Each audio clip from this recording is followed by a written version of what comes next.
Hey everyone, thanks for tuning in and welcome to another build series video. Today's build series video I'm going to be focusing on building a small diorama for my LEGO 6561 Hot Rod Club.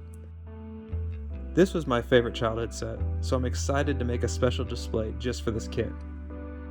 Originally released in 1994 at 227 pieces, this is a fairly simple kit, like many LEGO kits from this same era.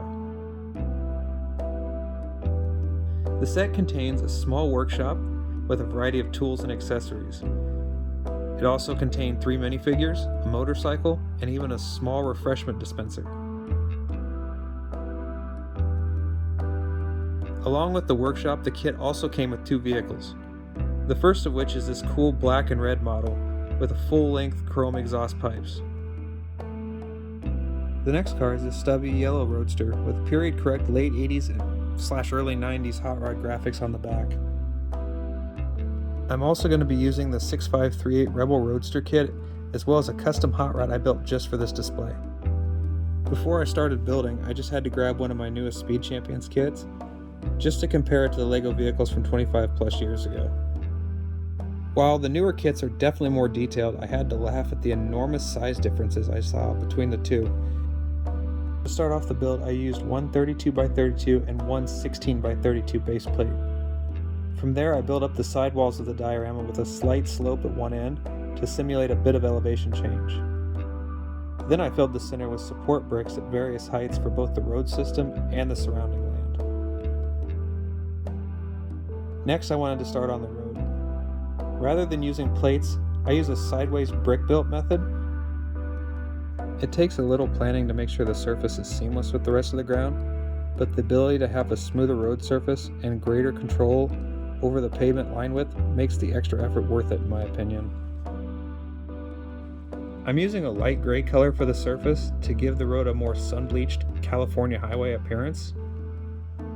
Light gray was also a more common color in the 90s era, so I think it will also blend with the kit better overall as well.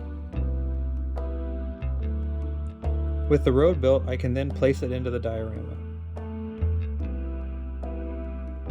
From there I can start adding the support plates for the workshop and surrounding grounds.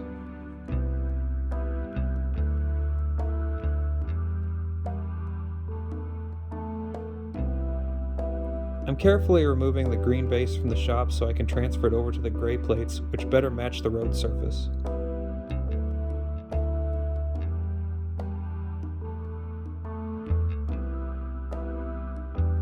On the other side of the model, I wanted to build a small retaining wall. This will help protect my pull-off from seaside erosion. I'm using rib bricks for the base and then capping them with plates and tiles. I'm also adding a few stacked studs to simulate barriers at the end of the pull-off.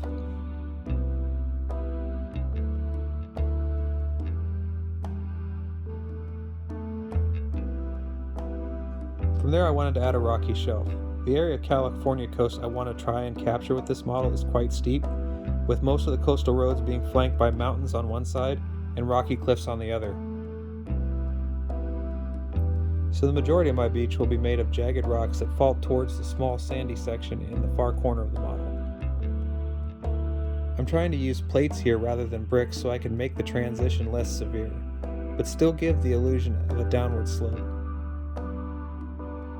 The overall base height of the diorama is only 3 studs high, so that doesn't leave me a lot of room to build a big transition, but as long as I can convey the idea of an elevation change, I'll be happy enough.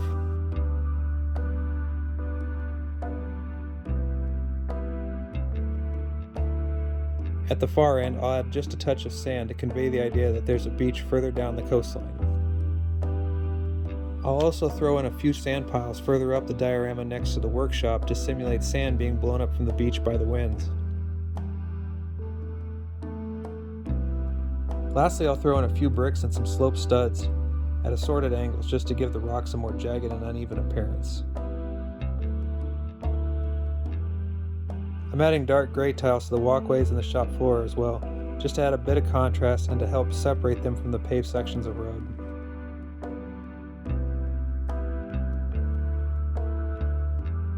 Finally, I'll add an assortment of vegetation to both sides of the model. I'm also going to add a small rock pile by the workshop to allude to a mountainside that would be just behind it. From there I'm going to work on staging all of the cars and figures in the scene to give the diorama a sense of action. This is my favorite part of the build process because this is where I get to create the story for the model.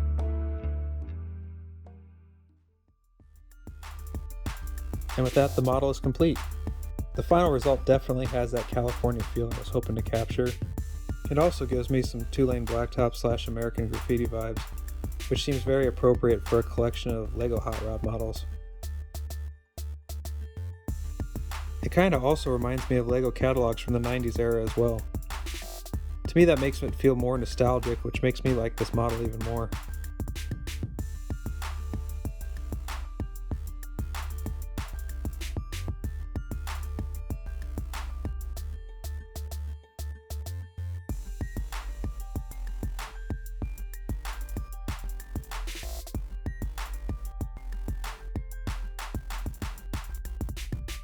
Overall, what are your impressions of this diorama?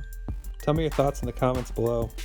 As always, don't forget to like and subscribe, and I'll see you in the next video.